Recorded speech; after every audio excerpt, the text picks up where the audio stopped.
रागनी का जय श्री राम, जय श्री राम, जय श्री राम। माता की जय। माननीय प्रधानमंत्री नरेंद्र मोदी जी का आभार प्रकट करता हूं, जिन्होंने हिमाचल से भी अवसर दिया। भारत के सांसदों का प्रतिनिधि मंडल जो दुनिया भर के देशों में पाकिस्तान प्रायोजित आतंकवाद को दुनिया के सामने रखा, पाकिस्तान का नापाक चेहरा दुनिया को बताया और पाकिस्तान की सरजमी से आतंकवाद को जन्म, प्रशिक्षण, पैसा और उनको हैंडलिंग, लॉजिस्टिक सब मदद मिलने के बाद कैसे भारत के निर्दोष लोगों की जानें ली गई, चाहे 26/11 हमला हो, उरी हो, पठानकोट हो, पहलगाम की बात हो, ये सब दिखाता है कि सारे हमले पाकिस्तान की तरफ से हुए हैं और आतंकवादियों को संरक्षण देने का काम पाकिस्तान कर रहा है। ये केवल भारत नहीं बल्कि दुनिया भर के लिए खतरा है।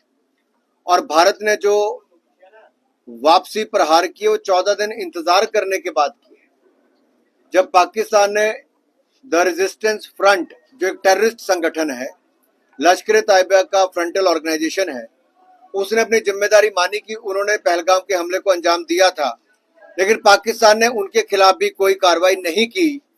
तब जाकर भारत ने 9 आतंकवादी ठिकानों पर हमले किए, जहां सैकड़ों आतंकवादियों की मृत्यु हुई।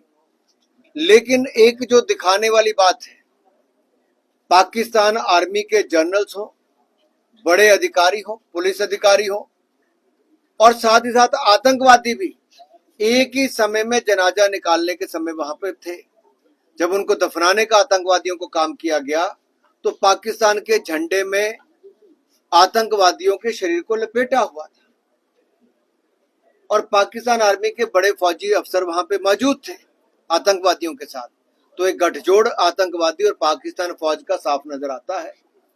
पाक प्रायोजित आतंकवाद का असली चेहरा समझ जाता है और भारत ने स्पष्ट कहा दुनिया भर के देशों में कि कोई राज्य द्वारा प्रायोजित आतंकवाद होगा या कोई आतंकवादी संगठन होगा, इन दोनों में हम कोई अंतर नहीं समझेंगे। हमारे दोनों आतंकवादी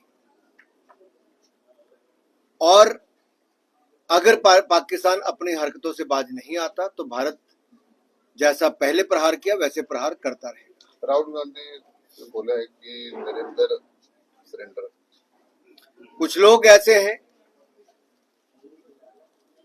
जो भारतीय सेना के पराक्रम पर भी प्रशंसन खड़ा करते हैं, चाहे एयर स्ट्राइक हो या सर्जिकल स्ट्राइक हो या 9 आतंकवादी ठिकानों पर फिर एयर स्ट्राइक करके ऑपरेशन सिंदूर की सफलता हो। इन सब पर प्रशंसन श्रीमान राहुल गांधी जी और कुछ विपक्ष के नेताओं ने खड़ा किया और बार बार पाकिस्तान ने इनकी भाषा और इनके भाषणों को कोट करते हुए दुनिया भर में भारत में प्रशंसन खड़ा किया।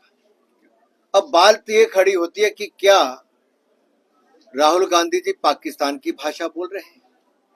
पाकिस्तान का एजेंडा सेट करने में कुछ विपक्ष के नेता लगे हुए जिनमें राहुल गांधी जी। तो सवाल ये खड़ा होता है कि बार बार राहुल जी की बोलबानी ऐसी क्यों होती है और हिंदुस्तान के चुनाव आते समय पाकिस्तान के नेता राहुल जी को देश का प्रधानमंत्री देखना चाहते हैं।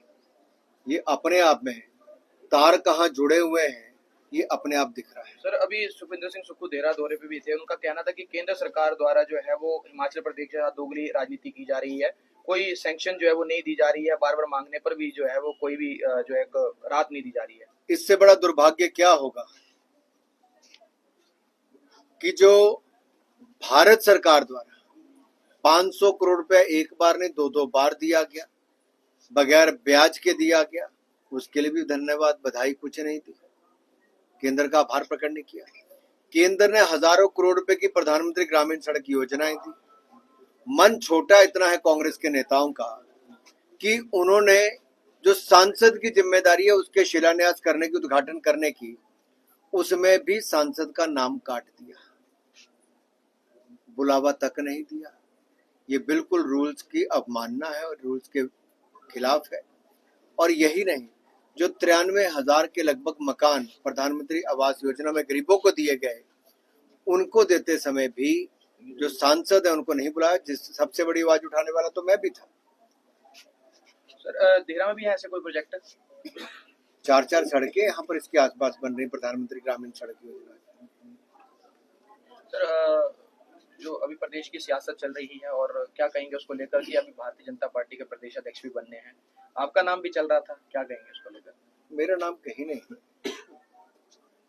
पार्टी जिसको हिमाचल प्रदेश में अवसर देगी वो अगला संगठन चलाए, बढ़िया चलाए। आज कांग्रेस ने हिमाचल की दुर्गति कर दी है, विकास की पटरी से उतार दिया है और हिमाचल को 1 लाख करोड़ से ज्यादा के कर्जे के नीचे दबाने का काम ये कांग्रेस की सरकार ने मात्र 2 वर्षों में कर दिया।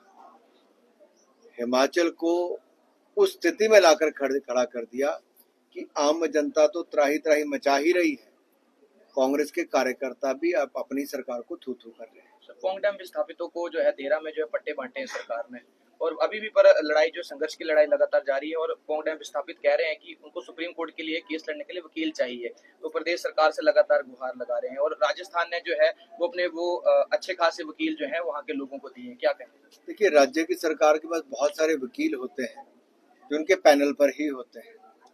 मुझे नहीं लगता इनको कोई दिक्कत होनी चाहिए वकील देने में।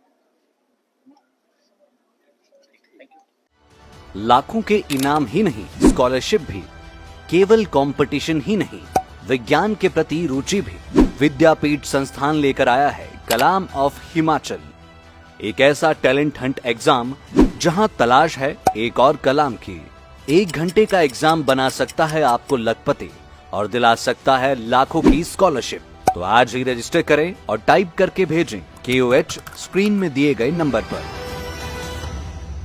गोयल मोटर्स नेटवर्क की सोलन और शिमला स्थित नेक्सा शोरूम में पाई इंडिया की सबसे पसंदीदा गाड़ियों पर खास ऑफर। इग्निस, बिलेनो, फ्रॉन्स, जिमनी और ग्रैंड विटारा जैसी शानदार गाड़ियों को खरीदने का साल का सबसे बेहतर वक्त। नेक्सा का खास ब्लैक एडिशन उपलब्ध है। सभी तरह की गाड़ियों से एक्सचेंज और अपग्रेड ऑफर भी।